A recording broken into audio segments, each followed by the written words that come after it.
أعوذ بالله من الشيطان الرجيم بسم الله الرحمن الرحيم الحمد لله والصلاة والسلام على سيدنا رسول الله محمد وعلى آله وأصحابه ومن والاه سبحانك لا علم لنا إلا ما علمتنا إنك أنت العليم الحكيم اللهم علمنا ما ينفعنا وانفعنا بما علمتنا وزدنا علما وألحقنا بعبادك الصالحين. Alhamdulillah, nous remercions Allah subhanahu wa ta'ala, nuit et jour, pour toutes ses grâces. Nous demandons à Allah subhanahu wa ta'ala qu'il fasse la bénédiction, son salut sur son noble prophète Muhammad sallallahu alayhi wa sallam, ainsi que sa famille, ses compagnons et tous ceux qui les suivront jusqu'au jour de la résurrection, qu'Allah nous compte parmi eux. Alhamdulillah, nous continuons toujours avec le grand chapitre du livre que nous utilisons, le livre Al-Akhdari, et un grand chapitre dans la prière, un chapitre compliqué, un chapitre que souvent même tu mets des ustads, des imams ensemble, tu dis si ça se passe comme ça, comment on doit régler? C'est pas facile. Il s'agit du chapitre de la réparation de l'oubli dans la prière. La réparation de l'oubli dans la prière. Quand on oublie dans la prière, comment on doit réparer? C'est beaucoup important. Donc, nous avons, dans les séances passées, dit les bases, les principes. Et quels sont ces principes-là? On va revenir sur les principes pour que les frères qui, peut-être la première fois, vont se retrouver. Il faut savoir que dans la prière, il y a 3 types d'actes. Il y a ce qu'on appelle al-fara'id, les actes obligatoires. Il y a des as-sunan, les actes surrogatoires. Il y a al-fada'il, les actes méritoires. Donc quand quelqu'un vient à oublier un acte dans la prière, avant de parler de la réparation, il faut savoir d'abord, l'acte que tu as oublié fait partie de quel de ces 3 groupes? Est-ce que c'est un acte obligatoire? Est-ce que c'est surrogatoire? Ou bien c'est méritoire? Quand c'est un acte obligatoire, on ne parle pas de réparation, on parle de revenir sur ce que tu as oublié. C'est très important. Et dans les séances passées, on a cité 14 actes obligatoires dans la prière. Ce qui veut dire que tous les musulmans doivent connaître ça par cœur. Par exemple, la Fatiha. Quand tu as oublié la Fatiha et que tu te rappelles dans le coup, il n'y a pas à faire de réparer. Non, non, non. Tu dois revenir faire la Fatiha avant de continuer ta prière.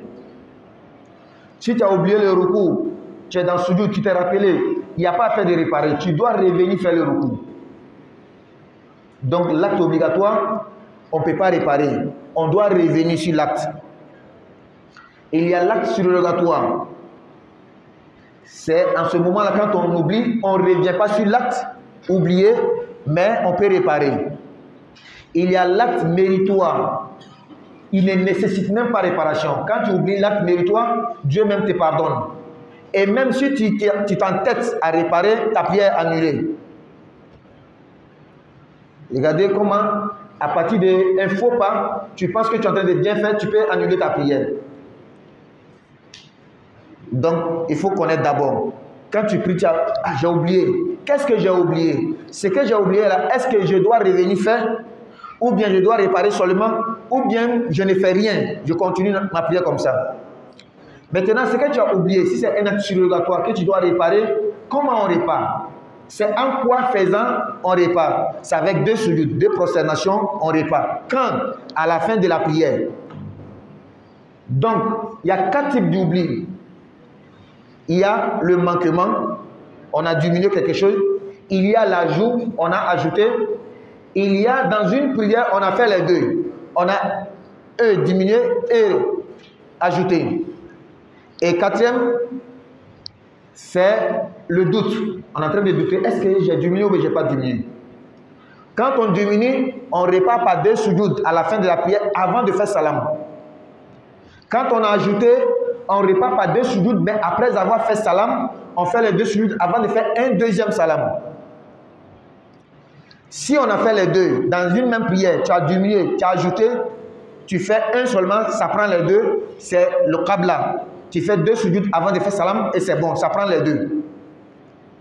Et quand tu doutes, est-ce que ma prière est complète ou bien c'est pas complète? tu dois dire que ce n'est pas complet. Donc tu complètes et tu fais 2 prosternations après le salam. C'est comme ça qu'on fait. Voici les principes.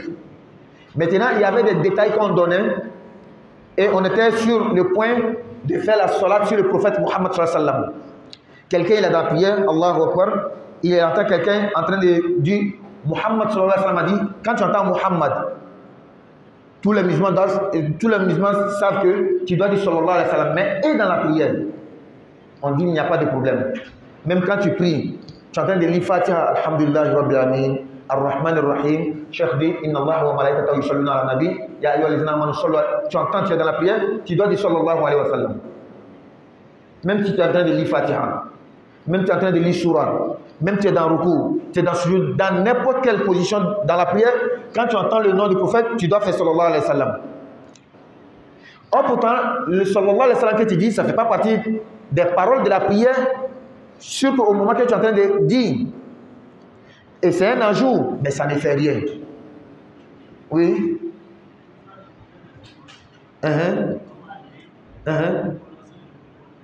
Pardon? Oui.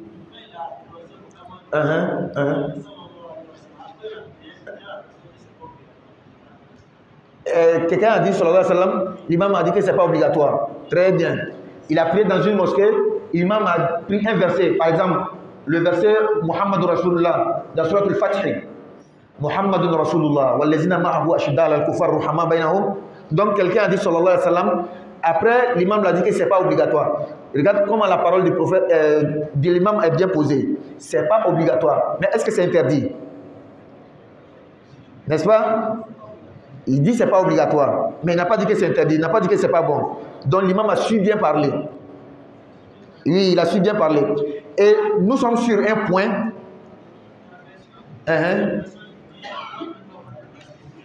Pardon? Oui. Il ne doit même pas dire sallallahu alayhi wa sallam. C'est eux qui sont maintenant dans l'erreur. Celui qui dit que dans la prière, tu dis qu'on ne doit pas faire sallallahu alayhi wa sallam, toi tu es en erreur. L'imam dit que ce n'est pas obligatoire, l'imam a dit juste. Celui qui fait sallallahu alayhi wa sallam, il n'y a pas de problème. Celui qui fait, il n'y a pas de problème. Celui qui n'a pas fait aussi, il n'y a pas de problème. Mais comme on est habitué, tu vas voir instinctivement, naturellement, tu vas dire sallallahu alayhi wa sallam. Et puis après, tu vas dire, ah, est-ce que ma prière est bonne? On dit, il n'y a pas de problème dedans. Qu'Allah nous donne la bonne compréhension. Donc, on était sur ce point, on avait déjà bien expliqué. On continue maintenant. وَمَنْ قَرَأَ سُورَتَيْنِ فَأَكْثَرَ فِي رَكْعَةٍ وَاحِدَةٍ أَوْ خَرَجَ مِنْ سُورَةٍ إِلَى سُورَةٍ أَوْ رَكَعَ قَبْلَ تَمَامِ السُّورَةِ فَلَا شَيْءَ عَلَيْهِ فِي جَمِيعِ ذَلِكَ. On avait déjà expliqué ça aussi. Quelqu'un qui lit 2 sourates dans une même rakat, on n'est pas habitué à voir ça que dans les prières nocturnes. C'est quand on fait la prière nocturne pendant le Ramadan, tu vois que l'imam finit, Bakara il rentre dans Ali Imran, il finit une sourate, il prend une autre sourate. Ou bien dans Shafi wa Witri, l'imam lit Qul huwallah, Qul a'udhu birabbil falaq, Qul a'udhu birabbin nas dans une rakat. Mais dans notre prière ordinaire, par exemple dans la prière de Isha, dans la prière de Maghrib, moi dans la prière de Maghrib, première rakat, j'ai lu sourate al-Sharh, Alam Nashra. Si j'avais fini Alam Nashra, et j'ai pris Qul a'udhu birabbin nas ou bien Qul huwallah, tu vas voir, les gens vont commencer à se poser la question. Ça c'est quoi aujourd'hui? Il y en a même qui vont penser que l'imam a oublié. Non. Celui qui lit 2 sourates dans une même rakat, il n'y a pas de problème. Celui aussi qui quitte une sourate par oubli, ou bien c'est même pas par oubli, il a quitté une sourate pour aller dans une autre sourate, il n'y a pas de problème. Quelqu'un qui fait ruku avant que la sourate soit complète, il n'y a pas de problème. Et regardez, si c'est une autre sourate que j'avais pris, par exemple, je me suis arrêté quelque part, je suis allé dans ruku, personne ne va parler. Mais si je dis Qul huwallahu ahad, Allahu samad, et puis je dis Allahu akbar, je vais en ruku, tu vas voir les gens vont parler. Il y a quoi aujourd'hui? Pourtant c'est normal, il n'y a même pas de problème dedans. Et l'autre point, quelqu'un qui quitte une sourate pour aller dans une autre sourate, même par oubli, ton imam, il est en train de prier. Il s'est trompé. Il est dans une sourate, il est allé se trouver dans une autre sourate. Tu ne dois même pas le rectifier. Tu ne dois même pas le mettre sur la voie. Tu le laisses comme ça. Qu'Allah donne la bonne compréhension. Maintenant, le nouveau point, le nouveau sujet qu'on va expliquer aujourd'hui, c'est ce qui va commencer. Waman ashara fi salatihi biyadihi aw bi ra'sihi fala shay'a alayhi. Celui qui pendant la prière fait un signe de sa main ou de sa tête. Quelqu'un vient et dit que est-ce que M. Barry est parti? Tu es dans la prière. Tu as fait comme ça. Est-ce que ta prière est bonne? Ou bien tu vois grand frère en train de chercher peut-être la clé. Tu fais comme ça. Tu lui montres là où il y a la clé. En principe, c'est une parole. Tu as parlé. Parce que Al-Manatiqa, les savants de la logique disent Haddul Kalam ma afada sami. Quand on dit la parole, c'est ce qui profite à ton interlocuteur, même si tu n'as pas parlé avec les verbes. Même si tu n'as pas parlé oralement. Le fait de faire les signes, on dit, il y a la langue des signes, non? Tu vois à la télé, quelqu'un fait les signes, il a adresse parler aux gens. Donc c'est une parole. Donc quand tu as fait comme ça, ou bien tu as fait comme ça, tu as parlé, est-ce que ta parole, ta prière est bonne? Ou bien c'est pas bon? C'est bon. Donc c'est bon. Ça ne gaspille pas la prière. Fais les signes avec la main, même pour indiquer à quelqu'un. Ça ne gaspille pas la prière. Est-ce que tu peux faire? Oui, quand c'est nécessaire, tu peux faire. Est-ce qu'il y a une preuve du prophète sallallahu alayhi wa sallam qui soutient cela? Oui. Le prophète sallallahu alayhi wa sallam a une fois fait ça. Quelqu'un a lancé salam, le prophète n'a pas dit wa alaykum salam. Il a remué la tête.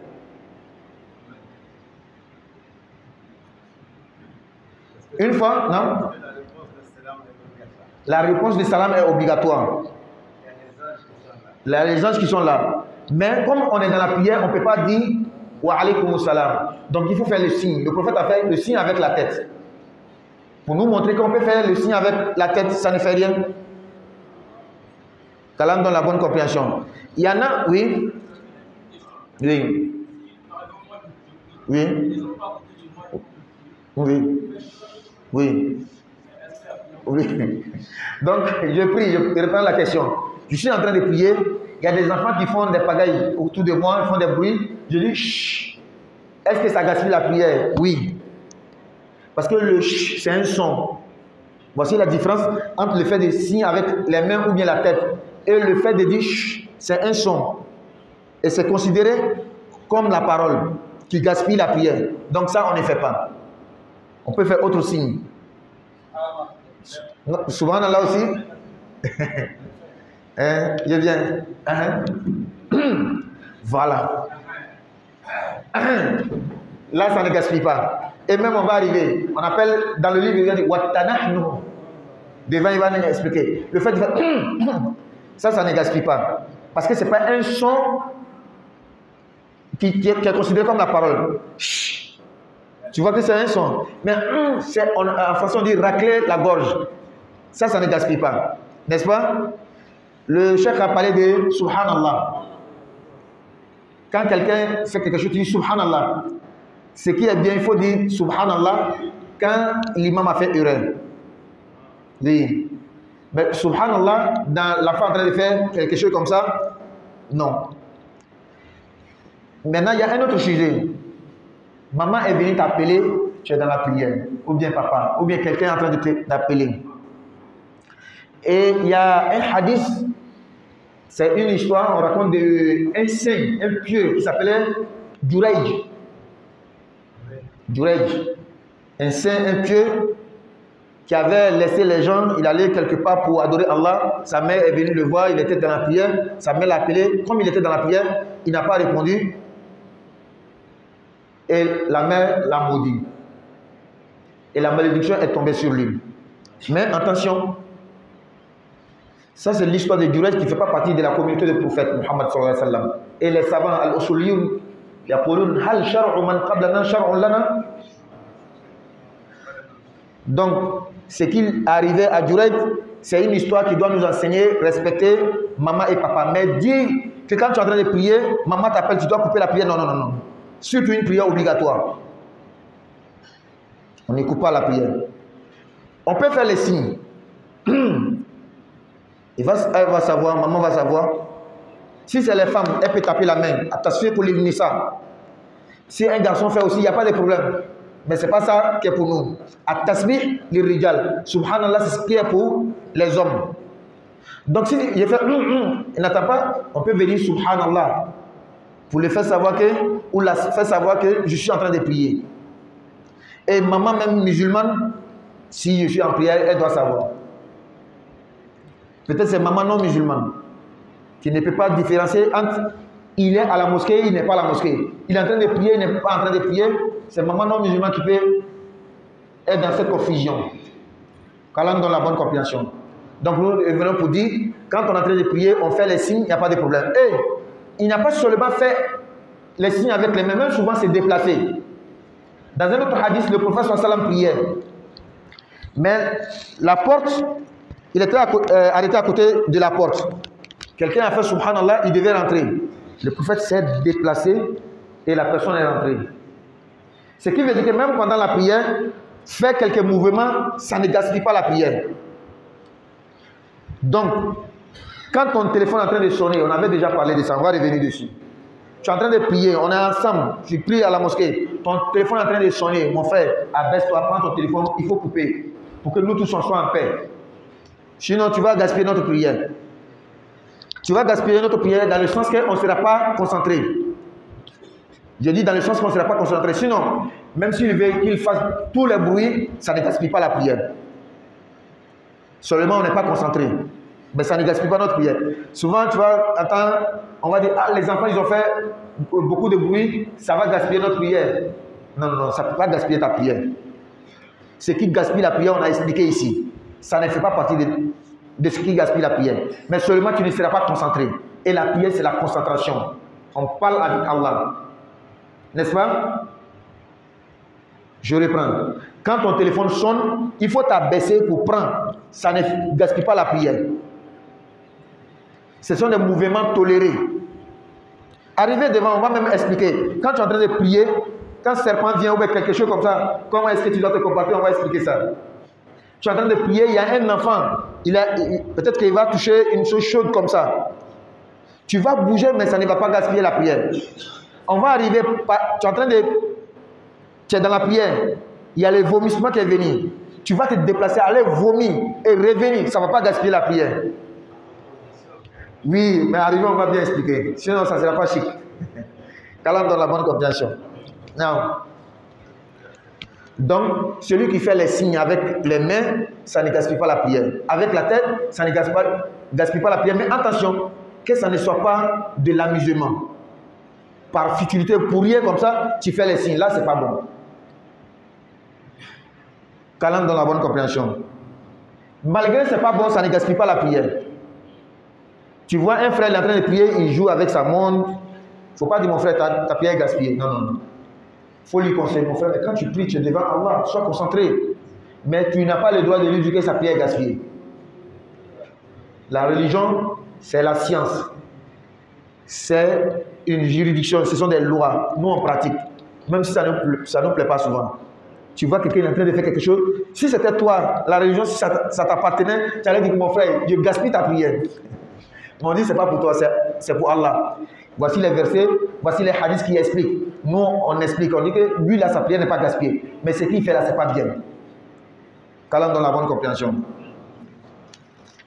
Non, on va sur un autre point. وَمَنْ كَرَّرَ الْفَاتِحَةَ سَاهِيًا سَجَدَ بَعْدَ السَّلَامِ. Celui qui répète la Fatiha par oubli, sa prière n'est pas gaspillée, mais il doit réparer.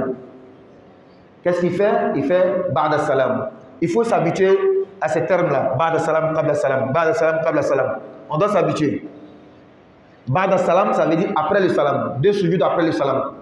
Qabla Salam, 2 sujoud avant le Salam. Il faut qu'on s'habitue. Quelqu'un qui revient sur la Fatiha 2 fois dans une même prière, dans une même rakat, il a ajouté quelque chose. Si c'est par oubli, il fait réparation par 2 sujoud après le salam. Ça peut arriver. Il est en train de prier. Il a récité la Fatiha. Il est revenu sur la Fatiha sans même le savoir. C'est quand il a dit Walad Dolin pour une deuxième fois. Il dit mais j'ai dit déjà la Fatiha et puis je suis revenu dessus. Ça ne gaspille pas la prière. Mais cet ajout nécessite une réparation de 2 sujoud après le salam. C'est compris? Bien. Non?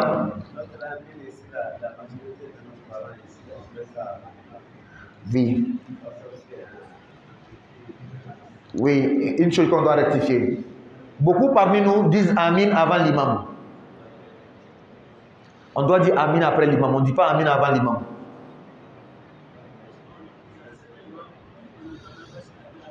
Je vais venir. Il y a des imams, on n'entend même pas quand ils disent Amin. N'est-ce pas?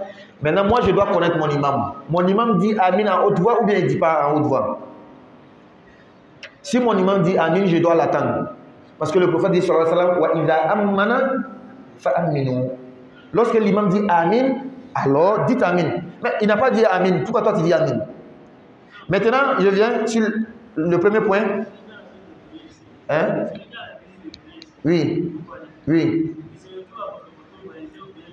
Oui. Oui. Je viens. Ça fait 2 points. N'est-ce pas? Le premier point, il y a un imam, il ne dit même pas Amin. N'est-ce pas? Il ne dit même pas Amin. Là, on ne va pas l'attendre. Quand il dit Ghayr Maghdoubi alayhim wa lad-dallin, on va dire Amin sans l'attendre. Pourquoi l'imam fait ça? Parce qu'il a pris une école théologique. Le même hadith que j'ai dit là, wa idha ammana fa aminu. Dans une autre version, le prophète dit wa idha qala Ghayr Maghdoubi alayhim wa lad-dallin faqulu amin. Lorsque l'imam dit Ghayr Maghdoubi alayhim wa lad-dallin, dites Amin. C'est pourquoi chez d'autres imams, eux, ils ne disent pas Amin. Lui dit Ghayr Maghdoubi alayhim wa lad-dallin et c'est les fidèles qui disent Amin. Je connais mon imam, lui, il ne dit pas Amin. Donc quand il dit Ghayr Maghdoubi alayhim wa lad-dallin, moi je dis Amin. Maintenant, le deuxième point, je suis allé quelque part, je ne connais pas l'imam, il est comment. En tout cas, pour la première fois, il y a des choses qui ne vont pas qui ne seront pas coïncider. N'est-ce pas? Donc, s'il a dit Ghayr Maghdoubi alayhim wa lad-dallin, je ne sais pas, il a dit Amin. C'est après maintenant l'imam a dit Amin, il n'y a pas de problème, c'est une première fois. Et parfois, une autre chose, l'imam il a dit Ghayr Maghdoubi alayhim wa lad-dallin, avant de dire Amin, il a besoin peut-être d'avaler les salives ou bien prendre le souffle. Habituellement, il ne fait pas comme ça. Mais une fois, ça peut arriver, on a dit Amin avant lui, il n'y a pas de problème. Et même quelqu'un qui ne fait pas attention, lui il s'en fout, il dit Amin avant l'imam, sa prière n'est pas gaspillée. Seulement, c'est pas comme ça on doit faire. Oui.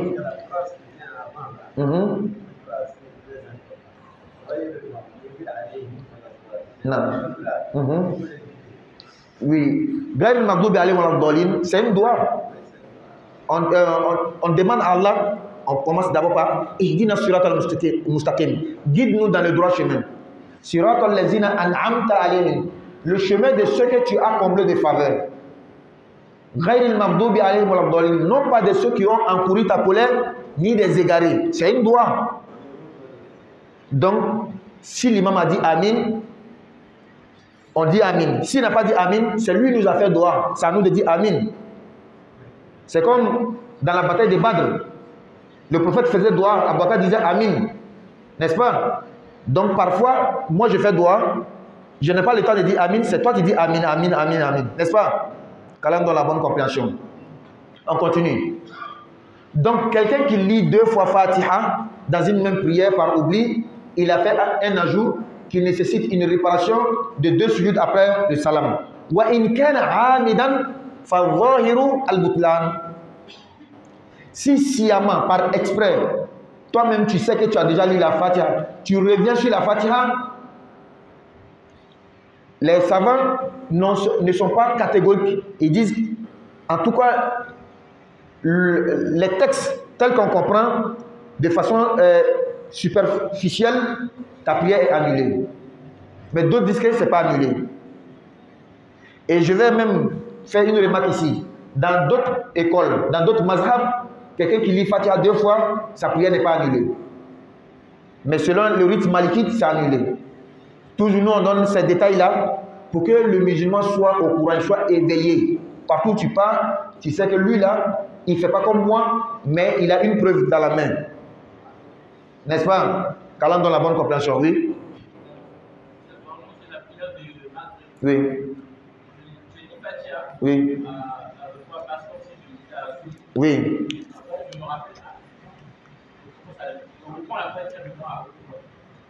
Oui. Alhamdulillah. Je suis en train de faire Maghrib. J'ai oublié. J'ai lu la Fatiha en voix basse. C'est quand j'ai fini, je me suis rappelé que c'est Maghrib. Je dois lire en haute voix. Donc je reviens sur la Fatiha. J'ai lu la Fatiha complète. N'est-ce pas? À la fin, tu fais Ba'da Salam. Même tu as lu la Fatiha une deuxième fois sciemment. Pourquoi? Parce que tu as oublié quelque chose. N'est-ce pas? Le fait de lever la voix. Et on allait même venir dessus. C'est bon? Touré. Alaykoum salam wa rahmatullah. Non.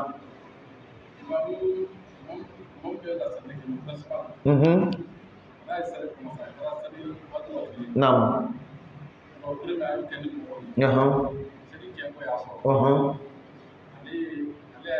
Oui. Oui.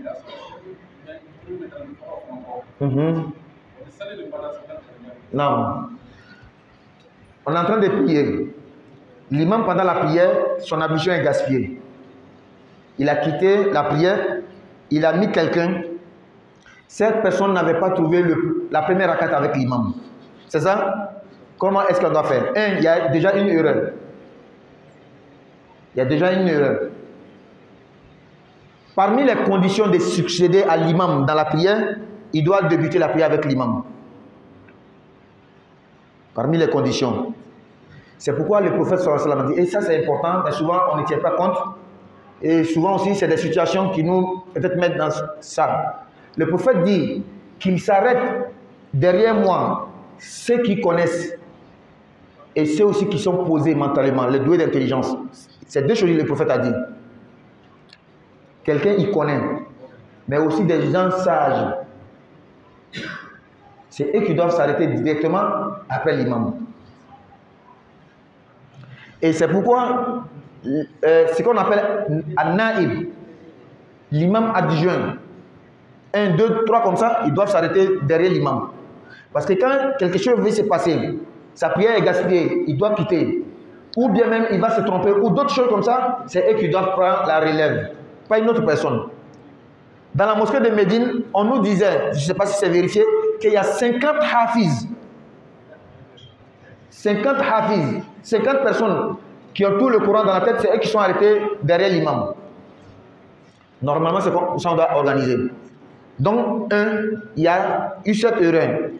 Deuxième erreur, moi que l'imam est en train de me tirer, je sais que je ne remplis pas les conditions, je ne dois pas m'arrêter.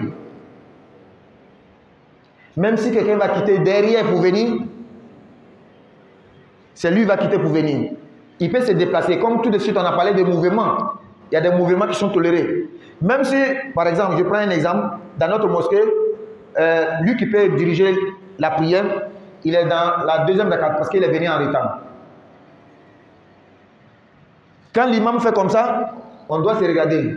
Si on ne trouve pas, on va derrière, on le tire de deuxième rakat, troisième rakat, il vient s'arrêter à la place de l'imam. Toi, tu ne connais pas, tu ne dois pas t'arrêter. Sinon, tu vas gaspiller la prière de tout le monde. Maintenant, on vient sur ce cas-là. Lui, il n'a pas fait, je vais prendre la prière de Isha. Il n'a pas eu la première rakat avec l'imam. L'imam a commencé la prière. L'imam, son ambition est gaspillée, il est quitté. Toi, tu es rentré là. Il va forcément faire 4 rakats. Et ces 4 rakats sera 5 rakats pour vous. Donc, arrivé à sa troisième rakat, il veut se lever pour faire la quatrième rakat. C'est votre cinquième rakat. Il y a deux possibilités. Vous vous asseyez pour l'attendre. Quand il va finir sa prière, il va venir vous trouver. Vous allez faire salam. La deuxième possibilité, vous faites salam sans l'attendre même. Quelle est la référence? Je reviens sur Salatul Khawf, la prière de la peur. Pendant la guerre, c'est même mentionné dans le Coran et les hadiths ont montré, le prophète sallallahu alayhi wa sallam faisait la prière avec ses compagnons. Comment il faisait? Une prière de 4 rakats, il fait 2 rakats, il s'assoit. Ceux-là se lèvent, ils complètent 2 rakats, ça fait les 4 rakats, pendant que le prophète il est dans 2 rakats. Et ils font les salam, ils quittent la prière. Ceux qui gardaient, ils reviennent prendre la place avec le prophète se lève, il fait ses 2 rakats. Le prophète a fait 4 rakats et ils ont fait 2 rakats. Le deuxième groupe, arrivé à la tahiyya, le prophète les attend. Ils se lèvent, ils font les 2 rakats, ils rejoignent le prophète dans l'assise, il fait salam avec eux.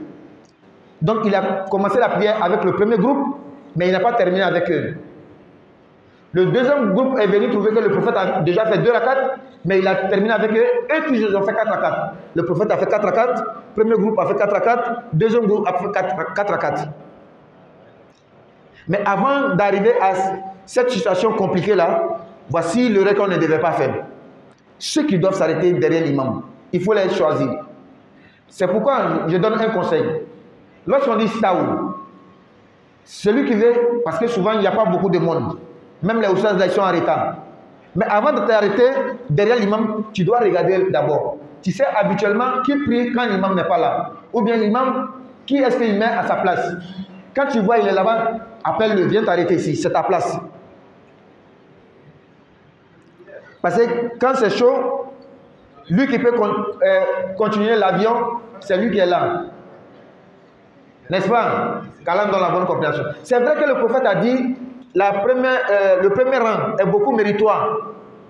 Mais il faut faire attention aussi. Il y a des choses il faut tenir compte. Il faut éviter, n'est-ce pas? Qu'Allah donne la bonne compréhension. Non, on continue. Donc, à faire de la Fatiha, c'est compris. Quelqu'un qui a récité la Fatiha 2 fois dans la prière, si c'est par oubli, il n'y a pas de problème, il ne répare seulement. Si c'est par exprès, sa prière est annulée. Il y a des exceptions, comme la question que le frère a posée. C'est parce que tu as oublié de lever la voix. Quand tu t'es rappelé, tu as repris la Fatiha, il n'y a pas de problème, mais seulement tu fais 2 sujoud pour réparer après le salam. وَمَنْ تَذَكَّرَ السُّورَةَ بَعْدَ الْفَاتِحَةِ بَعْدَ انْحِنَائِهِ إِلَى الرُّكُوعِ فَلَا يَرْجِعْ إِلَيْهَا. Quelqu'un il est en train de prier, c'est Maghrib. Premier rakat, Allahu Akbar. Il a lu la Fatiha, Alhamdulillah, Rabbil Alamin, Ar-Rahman Ar-Rahim, Wal-Dhalin. Amin. Qu'est-ce qu'il doit faire maintenant? Premier rakat, il a lu la Fatiha. Qu'est-ce qu'il doit faire? Surah. Il a oublié, il a fait Allahu Akbar, il a lu dans le ruku. C'est pendant le ruku, il s'est rappelé qu'il n'a pas lu la surah qui accompagne la Fatiha. Ce n'est pas la Fatiha, mais la surah qui accompagne la Fatiha. Qu'est-ce qu'il fait? Fala yarji ilayha.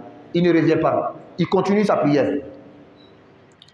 Pourquoi? On avait déjà mentionné une règle très importante. On ne laisse pas un acte obligatoire pour un acte surrogatoire.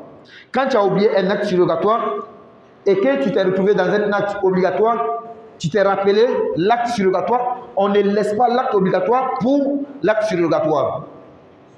Le ruku, quelle est sa place dans la prière? C'est quel acte? Obligatoire, surrogatoire, méritoire? Hein? Obligatoire. La sourate que tu as oubliée, quelle est sa place? Surrogatoire. Quand tu te rappelles, tu ne reviens pas. Tu ne laisses pas ruku qui est farida pour la sourate qui est surrogatoire. On ne fait pas ça. Tu continues la prière. Comme ça. Arrivé à la fin maintenant, tu vas réparer. Non. Pardon? Oui. Sciemment. Non. Il dit quelqu'un qui a laissé, lui-même il sait qu'on doit lire surah pour ajouter sur la Fatiha. Mais lui-même il a laissé. Il allait dans le recours. Tu as péché. Mais ta prière n'est pas gaspillée. Quel est le péché? Tu sais très bien comment le prophète faisait la prière, mais tu t'entêtes. Al-jur'atu hazihi, cet entêtement-là, c'est ce qui te donne le péché. Qu'Allah donne la bonne compréhension. Mais la prière n'est pas gaspillée. On parle juridiquement. C'est compris? Et pour te donner un exemple, dans Rakatain al-Fajr, quand on fait As-Salatu Khayrun min an-Nawm, on se lève pour faire 2 rakats, non? Dans une école, on lit Fatiha seulement dans tous les 2 rakats, on ne lit même pas Surat pour ajouter. Mais ce que nous on est habitué à faire, dans la première rakat on dit Qul ya ayyuhal kafirun, dans la deuxième rakat on lit Qul huwallah, ou bien tu lis la sourate que tu veux. Mais il y a des écoles, tu lis la Fatiha seulement. Quand on fait Salat Khayrun min an-Nawm, les 2 rakat al-Fajr qu'on fait, chacun fait, avant qu'on fasse la prière ensemble là, il y a des écoles, on lit seulement la Fatiha. Pourquoi le prophète sallallahu alayhi wa sallam, il faisait ces 2 rakat là légèrement, rapidement. Non? Oui, 2 rakats. Il y a des gens qui font les 2 rakats, par exemple, lui il est à côté ici. Quand on dit As-Salatu Khayrun min an-Nawm, il entend. Il fait 2 rakats là-bas, à la maison, avant de venir. Il n'y a pas de problème. Le prophète même faisait dans sa maison. Parce que sa maison était collée à la mosquée. Quand il finit net, il sort. Celui qui vient faire à la mosquée, il n'y a pas de problème. Celui qui fait à la maison, il n'y a pas de problème. Qu'Allah donne la bonne compréhension. Mais si moi je dois faire, par exemple, 15 minutes avant d'arriver, oh, pourtant, entre Salatu Khayrun min an-Nawm et la prière, c'est 10 minutes. C'est que tu vas faire Salatu Khayrun min an-Nawm avant son heure. N'est-ce pas? Qu'Allah donne la bonne compréhension. Donc, celui qui se rappelle qu'il a oublié la sourate, arrivé dans le ruku, il continue sa prière. Il ne revient pas pour la sourate, mais à la fin, il doit faire 2 sujouds avant le salam pour réparer ce manquement. C'est compris? Maintenant, on continue. وَمَنْ تَذَكَّرَ السِّرَّ أَوِ الْجَهْرَ قَبْلَ الرُّكُوعِ أَعَادَ الْقِرَاءَةَ. Quelqu'un, il est en train de faire Zuhr. Il a dit Allahu Akbar. Dans Zuhr, il a lu la Fatiha en haute voix. Il a ajouté même la sourate en haute voix. C'est quand il veut aller dans le ruku, c'est rappelé qu'il est dans Zuhr. Qu'est-ce qu'il fait? Il reprend la prière normalement. C'est-à-dire qu'il reprend la lecture normalement. Il avait déjà lu la Fatiha en haute voix. Il avait déjà lu la sourate en haute voix. Comme il s'est rappelé que c'est Zuhr, il reprend, mais en voix basse. N'est-ce pas? Quelqu'un aussi, il a oublié d'élever la voix. Il est dans le Maghrib. Il a fait Allahu Akbar, il a lu la Fatiha, comme le frère avait posé la question, en voix basse. La sourate en voix basse. Avant d'aller dans le cours, il s'est rappelé. Il reprend la lecture. Qu'Allah donne la bonne compréhension. Oui? Oui. Celui qui vient, par exemple, à la prière de l'Asr. Non. Il vient trouver l'imam déjà fait une première attaque. Oui. Et il continue la prière avec l'imam. Oui. Et 3 rakats, il a fait 3 rakats. Et ces 3 rakats-là, c'est la 4e rakat de l'imam. L'imam fait la salam. Lui, il oublie, il fait la salam Avec l'imam. Après, maintenant, il se rappelle qu'il a fait 3 rakats. Très bien. Hein? Il se lève directement. Le chef a répondu. Il se lève directement. Mais je reprends la question pour ceux qui n'ont pas entendu. Quelqu'un, il est venu trouver l'imam a déjà fait 1 rakat dans la prière du Asr. N'est-ce pas? Donc il va faire 3 rakats avec l'imam. Il va rester 1 rakat qu'il doit rembourser. Quand l'imam a fait salam, lui aussi a oublié, il a fait salam. Et là, c'est quelqu'un, habituellement, il n'est pas en retard. Ce jour-là, il était en retard comme Bamba. Donc quand l'imam a fait salam, lui aussi il a fait salam, pensant que sa prière aussi est complète. C'est au bout de quelques minutes, il s'est rappelé que la prière n'est pas finie. Cheikh a dit, il se lève, la rakat qui reste là, il rembourse et il fait ba'da salam. C'est-à-dire 2 salam après le salam. 2 sujud, pardon, après le salam. C'est compris? Pourquoi? Parce qu'il a ajouté le salam là. On avait expliqué ici. Quand tu fais le salam, tu n'as pas diminué la prière, tu as augmenté la prière. Parce que tu as dit une parole qu'on ne doit pas dire. Mais il y a des gens qui pensent que c'est coupé, donc c'est diminué. Non. Qu'Allah donne la bonne compréhension. Hein? Oui. Oui. Oui.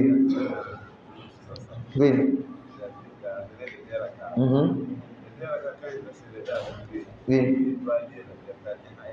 Oui. Oui. Oui. Mais à la fin, quand il va se lever, Oui. Non. Oui. Oui, il y a un problème là-bas. Donc, je suis venu trouver l'imam. Il est dans les 2 dernières rakats de Isha, par exemple. On va prendre avec Isha, là, on va bien comprendre. Isha. Sinon, jour là, il y a Al-Jahr qui va manquer. Dans la prière de Isha, je suis venu trouver l'imam a déjà fait 2 rakats. Il reste 2 rakats. Selon les termes d'échec, quand il va se lever pour sa 3e rakat, moi je dois lire Fatiha et Surat. Non. Tu lis seulement Fatiha, tu ne lis pas Surat. Sa 4e rakat, tu vas te lever. Toi, c'est ta 2e rakat qui a lu sa 4e rakat. Tu vas lire Fatiha seulement. C'est-à-dire, tu respectes la manière que l'imam est en train de faire. Maintenant, quand il va faire le salam, tu vas te lever. Toi, tes 2 rakats là, tu as lu Fatiha, Fatiha seulement. Quand tu vas te lever pour rembourser, comment est-ce que tu vas faire? N'est-ce pas? Est-ce que tu vas faire la Fatiha et Surat ou bien tu vas faire Fatiha seulement? Hein? Fatiha et Surat. Monsieur Bari a tranché. Seulement la Fatiha. Donc, il y a deux versions maintenant. Il y a 2 écoles, mashallah. Le général dit qu'il y a 2 écoles. Il y a 3 écoles. Ouais. Il y a 4 écoles, mais sur ce sujet-là, il y a 3 manières de faire. Ce que tu prends, il n'y a pas de problème. Ce que M. Bari a dit là, tu lis la Fatiha, tu lis la Surat, il n'y a pas de problème. Et en haute voix en plus. Ce que le cheikh a dit aussi, tu lis Fatiha seulement, il n'y a pas de problème. Et la 3e école, chez les Malikites. Dans la lecture, la base même de cette divergence et la manière de traiter ce problème, ça vient de la parole du prophète Mohammed sallallahu alayhi wa sallam qui dit: lorsque vous partez à la prière, allez-y dans la quiétude, dans la paix, ne courez pas. Quand on vient à la prière, ne cours pas. Traoré, tu sais qu'il y a la prière, puis tu restes là-bas, jusqu'à quand on veut commencer, tu cours. Non, c'est pas comme ça on fait. Si tu veux venir vite là, si tu veux trouver la prière, il faut venir vite. N'est-ce pas? Mais quand même, il peut y avoir des empêchements qui vont faire qu'on est en retard. Donc quand on vient à la prière, le prophète dit: allez-y tranquillement, on ne court pas. Tu vas courir, tu vas venir même, le souffle même, tu ne peux pas bien prier. On part tranquillement. Même si tu es venu trouver l'imam a fait salam, il n'y a pas de problème. Viens tranquillement seulement. Le prophète dit: ce que vous avez trouvé, priez. Wa ma fatakum, ce qui est parti que vous n'avez pas trouvé là, il y a 2 versions dans le hadith. Faqoudou, remboursé. Et une autre version, fa'atimu, complété. Voici là où les savants vont diverger dans la complétion. Ceux-là vont dire, il dit de rembourser. Quand tu prends 50 francs chez moi là, tu payes combien? À part ceux qui parlent d'intérêt. Quand tu prends 50 francs, tu payes combien? Ce qui est parti pour te laisser là, Imam a lu Fatiha ou il n'a pas lu la Fatiha. Il a lu la Surat ou il n'a pas lu la Surat. Il a lu en haute voix ou il n'a pas lu en haute voix. Donc tu rembourses comme c'est parti pour te laisser. Faqdou. Il faut rembourser. Dans la 2e version du hadith, fa'atimu, compléter. Quand tu complètes, regardez le mur là. Les carreaux qui sont en bas, ce qui est en haut, l'autre qui est en haut, je prends 4. Quand toi tu es venu trouver, premier qui est en bas là est parti pour te laisser. 2e est parti pour te laisser. C'est que c'est les 2 là qui vont prendre la place de ceux-là. Quand tu veux compléter, est-ce que c'est ce qui est en bas que tu vas prendre pour maintenant? Non. Tu complètes habituellement avec ce qu'on complète. Et c'est ce qu'on appelle, filmaz al-bina. Ça, tu as manqué ça, tu as manqué ça. C'est ça la taï, c'est ça la taï. Donc, tabni alayhi. La taqdi. Ce qu'on fait habituellement, c'est ce que tu fais. Donc, c'est ce que le cheikh a dit. Tu lis seulement la Fatiha. Donc, toi, dans ta prière là, tu as lu 4 Fatiha seulement. Et il n'y a pas de problème. Parfois, la prière même, ça mélange comme ça. Tu veux ou tu ne veux pas, ça sera mélangé. Calant dans la bonne compréhension. Maintenant, la 3e école, lui, dans les mouvements, al-amal, yaqdi. Wa fil qira'a, yabni, comme chez les Malikites. Chez les Malikites, je prends Maghrib pour que tu puisses bien comprendre. Tu es venu trouver l'imam a déjà fait 1 rakat. 2e rakat, il a lu Fatiha avec toi, il a lu la Surat. 3e rakat, il a lu Surat seulement. Quand toi tu te lèves, il a fait le salam, tu te lèves, tu fais 1 rakat, tu fais Fatiha seulement en voix basse, tu t'assois. Si tu étais venu trouver, il avait déjà fait 2 rakats. Il reste 1 rakat, non? Donc quand tu te lèves, tu fais Fatiha, Surat, tu t'assois. Voici là, chez les Malkites, tu es en train de takdir. Maintenant, l'autre rakat qui reste, tu lis seulement Fatiha seulement. Car dans la bonne compréhension, il est déjà l'heure, on a plus même 2 minutes. On va s'arrêter ici. Inch'Allah, prochainement, on va continuer. سبحانك اللهم وبحمدك نشهد ان لا اله الا انت نستغفرك ونتوب اليك سبحان ربك رب العزه عما يصفون والسلام على المرسلين والحمد لله رب العالمين الله اكبر الله اكبر